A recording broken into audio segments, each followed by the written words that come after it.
अस्सलाम वालेकुम viewers welcome to AF சமையல். இன்னைக்கு நீங்க பார்க்க போற டிஷ் என்ன அப்படினு பாத்தீங்கன்னா கோகனட் ரைஸ் எப்படி செய்யறது அப்படிங்கறத பத்தி தான் நம்ம இந்த வீடியோல பார்க்க போறோம். தேங்காய் துருவல் இல்லாம தேங்காய் பால் எடுத்து எப்படி நம்ம ரைஸ் செய்யறதுங்கிறது தான் பார்க்க போறோம். வாங்க நம்ம வீடியோக்குள்ள போய் பார்க்கலாம்.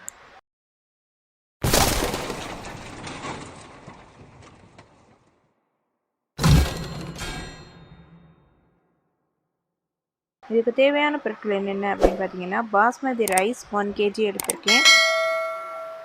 ஆனியன் 250 கிராம் நல்லா நைஸாக சாப் பண்ணி வச்சுருக்கேன். கோகனட் ஆயில் 2 முழு தேங்காவும் ஒரு அரை மூடி தேங்காவும் எடுத்து நல்லா பால் எடுத்து வச்சுருக்கேன். கார்லிக் 1 அதாவது ஒரு முழு பூண்டு அதை உடச்சி போட்டிருக்கேன். முந்திரி 5 முந்திரி எடுத்திருக்கேன். கோகனட் ஆயில் 1/2 டீஸ்பூன், வெந்தயம் 1/2 டீஸ்பூன் எடுத்துருக்கேன்.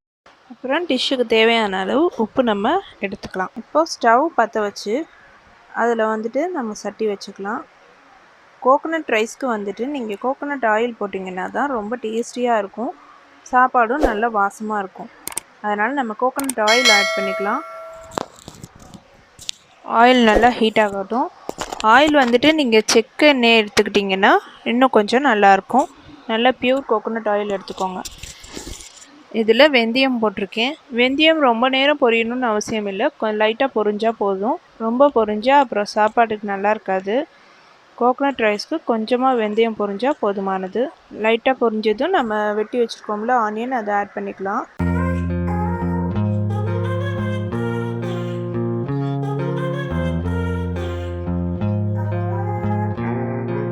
வெங்காயம் வந்துட்டு ரொம்ப வதங்க வேணாம், லைட்டாக வதங்கினா போதும். இப்போ பூண்டை நைஸாக சாப் பண்ணி வச்சுருக்கோம்ல அதை ஆட் பண்ணிக்கலாம். பூண்டும் வெங்காயமும் நல்லா நைஸாக சாப் பண்ணிக்கோங்க, அப்போ தான் டேஸ்டியாக இருக்கும். இன்னொன்று அதுக்கு ரொம்ப ப்ரௌன் கலராகவும் ஆக வேணாம், சும்மா லைட்டாக வதங்கினா போதுமானது. இதில் நம்ம எடுத்து வச்சுருக்கிற முந்திரியும் நான் டேஸ்ட்டுக்காக சேர்த்துருக்கேன்.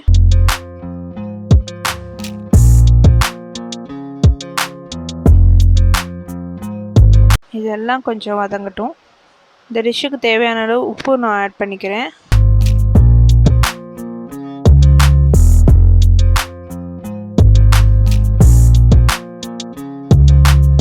இப்போ நம்ம தேங்காய் பால் ஆட் பண்ணிக்கலாம். தேங்காய் பால் ஆட் பண்ணி லைட்டாக கிண்டி விட்டுருங்க.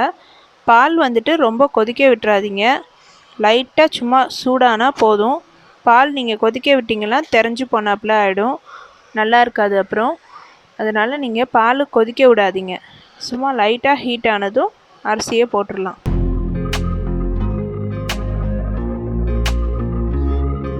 நான் வந்துட்டு பாஸ்மதி ரைஸ் எடுத்திருக்கேன். இங்கே பாருங்கள், பாஸ்மதி ரைஸ் வந்துட்டு நான் ஒரு 20 நிமிஷத்துக்கு முன்னாடியே ஊற வச்சுட்டேன்.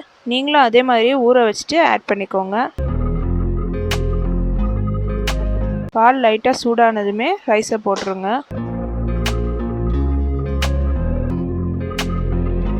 பாலையும் ரைஸையும் நல்லா இப்படி ஒரு கிண்டி விட்டுக்கோங்க.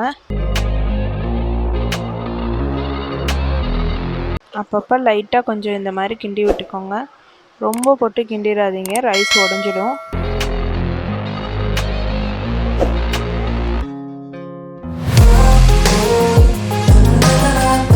இந்த பாருங்கள் நல்லா வெந்துருச்சு. இப்போ லைட்டாக இந்த மாதிரி கிண்டிக்கிட்டே இருங்க. பாலும் ரைஸும் சம அளவில் வச்சுக்கோங்க.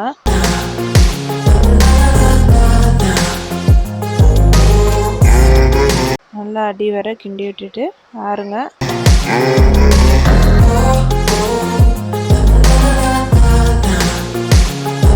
ரைஸ் ரெடி ஆகிடுச்சு. இப்போ நம்ம தம் விடலாம்.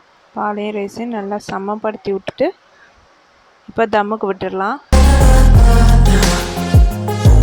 ஃபாயில் பேப்பர் வச்சு தான் தம்முக்கு விடுறேன். இது பாருங்கள், நல்லா ஃபுல்லாக க்ளோஸ் பண்ணி விட்டுக்கோங்க. எல்லா பக்கமும் எங்கிட்டும் காற்று வெளியே போகாத அளவுக்கு நல்லா ஃபுல்லாக ஃபாயில் பேப்பரை வச்சு க்ளோஸ் பண்ணி விட்டுட்டு ஒரு 10 மினிட்ஸ் கழிச்சு நம்ம ஓப்பன் பண்ணி பார்க்கலாம் ரைஸ் எப்படி இருக்குன்னு.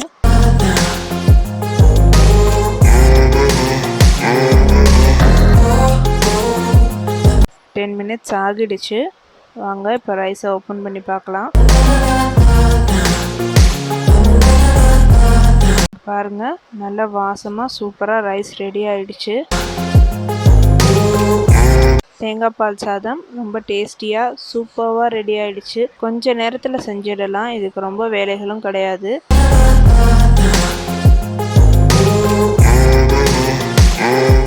வாசமாக நல்லா இருக்குது. நீங்களும் வீட்டில் ட்ரை பண்ணி பாருங்கள். கண்டிப்பாக எல்லாத்துக்கும் ரொம்ப பிடிக்கும். எங்கள் சேனலை லைக் பண்ணுங்கள், ஷேர் பண்ணுங்கள், கமெண்ட் பண்ணுங்கள்.